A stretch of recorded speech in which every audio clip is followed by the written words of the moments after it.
Once again, before I start, I'd like to apologize in advance for the video quality. I haven't really been able to go through it, but I'm pretty sure it's like there's some stutters in it. But yeah, it's some pretty old game footage that I found because I wasn't able to find like actual good Cold War or Modern Warfare footage because I haven't really played since that rant I uploaded yesterday. So don't really have any gameplay, but my voice, like the voiceover, should be fine. So hope you enjoy. So I was just sitting there, I'm getting ready for, like I said in the description of the video last time, just preparing to make like a Bulls season predictions or something along those lines, right? Like I said, just a structured video, because the last two videos have just been like kind of off the rails ranting kind of thing. But then the notification came on my phone from Woj that Russell Westbrook was traded to the Wizards for John Wall and a protected first-round pick. I don't exactly remember the conditions of that first-round pick, but it's protected through like a couple of years. Like if it's top 3 first year, and then I don't know, I forgot exactly what it was. It's probably not top 3, but whatever. And then like immediately the big question was, or my first impression was like, wow, it actually happened, because I thought like they were talking about it before the draft, and then later it just kind of, the talks just kind of fizzled out, right? And then my question was like, and this is what I saw, like the question was throughout a lot of the replies on Twitter actually, like just who won that trade? Like it doesn't seem like there's a really big winner from the trade. It's not like, it's just like one pretty huge contract for another, and also like the Rockets are getting a first round pick in exchange for it, but that's protected as well. I don't know, again, don't really remember the conditions of the pick. I don't think it's that heavily protected, but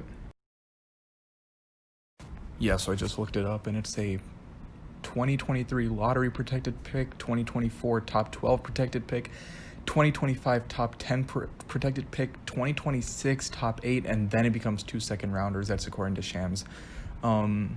Yeah, so it's like heavily protected pick, but I doubt that the 2023 pick will become a lottery pick if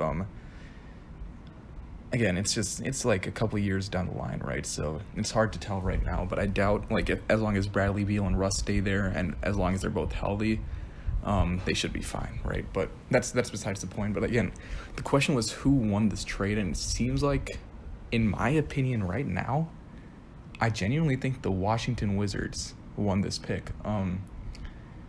I was just looking it up, like I was just like going through Twitter replies after this trade happened, and it turned out like John Wall hasn't played a game since 2018, I believe.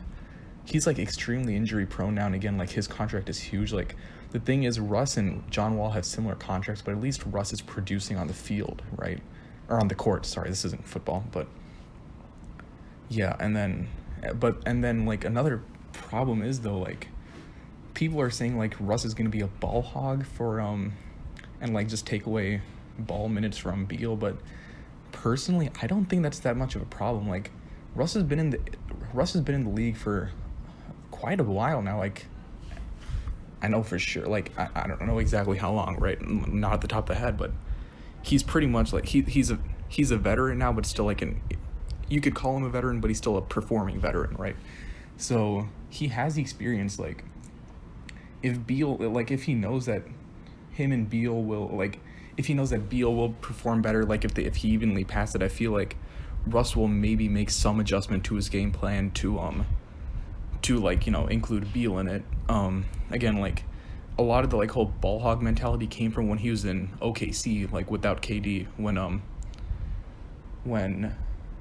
like when he didn't have like another superstar to play with him, like after KD left, it was just him, and then the next best players like Steven Adams or right, or Paul George. Yeah, I forgot about Paul George was there too, but you get the point. Like it felt like Russ was alone there instead of like, that super duo of Russ and KD. Yeah, but my problem with the trade is like, what's gonna happen to the young guys on the team? Like they just drafted Denny Avdija with the 8th pick. Completely forgot now, but the Wizards have Denny Avdija. Like how is that gonna impact the performance of Denny Avdija when he's when he's like pretty much playing third fiddle now to Beal and Westbrook? Like if that trade didn't happen, it'd be like the main tandem there would probably be something like probably be something like would probably be like Beal and Abdia, right? Like playing at the 2 and 3 slots.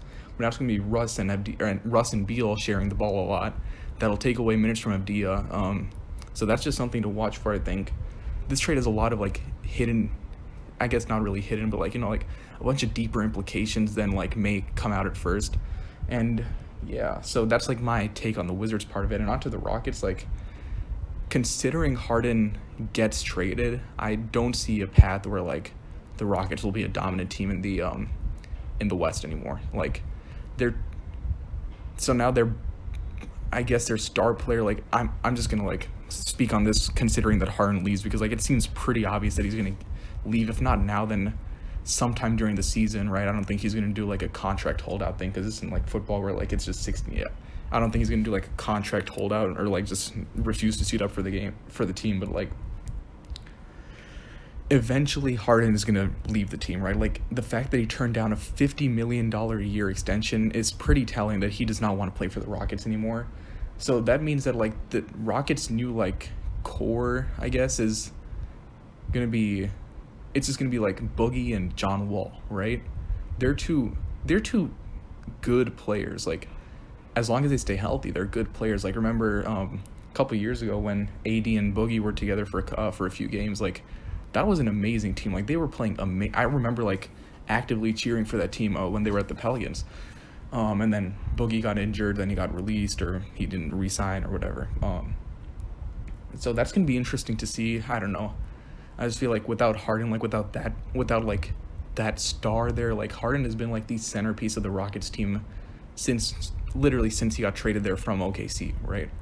So I don't see I really don't see I don't envision a Rockets team without James Harden doing that good. Like of course like they can go ahead and shock me, like no one expected the Thunder to do as good as they did, like because they said their best player was CP3, but then like CP3 ended up helping like mentor, I guess, Shea, even Dennis Schroeder. Like he's technically a veteran, but like since coming to OKC he's had like a huge attitude shift, and like he's become one of the better players in the league now. Lugin, I don't know how to pronounce his first name, but like Lugin Dort. Yeah, like CP3 helped like turn around that team. Like no one expected them to do that good. Like Russ is gone, Paul George is gone, their best player is Chris Paul, but they were able to do it. Like so again, like the Rockets could shock us all. Like John Wall becomes healthy, played like I'm sure like that team will like take a little bit to get settled in, because again like John Wall hasn't played since 2018. I don't think Boogie really played at all this last season, just because he had that injury right at the beginning, like right as he got signed, right? So yeah, it's gonna be like a team that if the Rockets stay healthy and James Harden stays, but I seriously doubt he will. I feel like that could be a good team. But again, like I'm just gonna say it now, I doubt it. Like I really hope the Rockets can prove me wrong, but like from what I've seen, like they're a terribly managed team. Like the fact that like I just mean like from the ownership standpoint, like I think his name is Tillman Fertitta. He's a terrible owner. Like he does not care about the team at all. He just poorly manages the team. The fact that Daryl Morey, like one of the best, in my opinion, one of the best GMs in all of basketball right now, the fact that he left the team because he said that or like his reason was that he just wanted to take a break from basketball, right? And then like right afterwards he just went to sign with the 76ers. Like that should show how bad the Rockets are being managed. Like the fact that like Russ and Harden, like they were like built to be like one of the better duos for like a few years to come, or like a few years at least, because like I know Westbrook's getting pretty old now, but the fact that they were built to be one of the better duos for a few years to come, and then like immediately right after this last season it's gone. Like as soon as like the off season officially started, as soon as like trades were allowed to start being processed, Harden, like the rumors came out that Harden wanted out, like for real wanted out, like thing, like he pretty much told the ownership like he wants to go to the Nets, to play with KD and Kyrie, and then the rumors about Russ and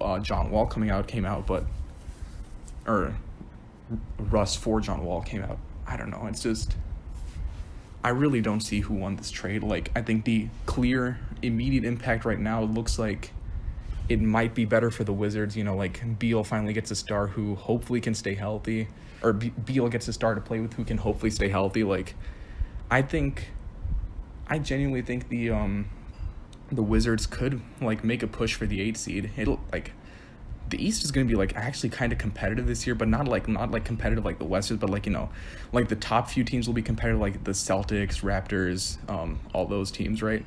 And the bottom will be competitive like for the like 7th and 8th seed, like kind of how the bubble was for the West this year. I think it'll be pretty fun to watch. Like, I'm interested to see the West, or to see the East, sorry. Like, yeah, I mean, I think that's about it. Yeah, again, like right now, I think the Wizards have probably won this trade because, you know, they got someone who's played in the last 2 years. But I mean, if John Wall manages to stay healthy, if Boogie manages to stay healthy, then and Harden stays, then the Rockets could be like a pretty strong force for a few years. That's it. See ya.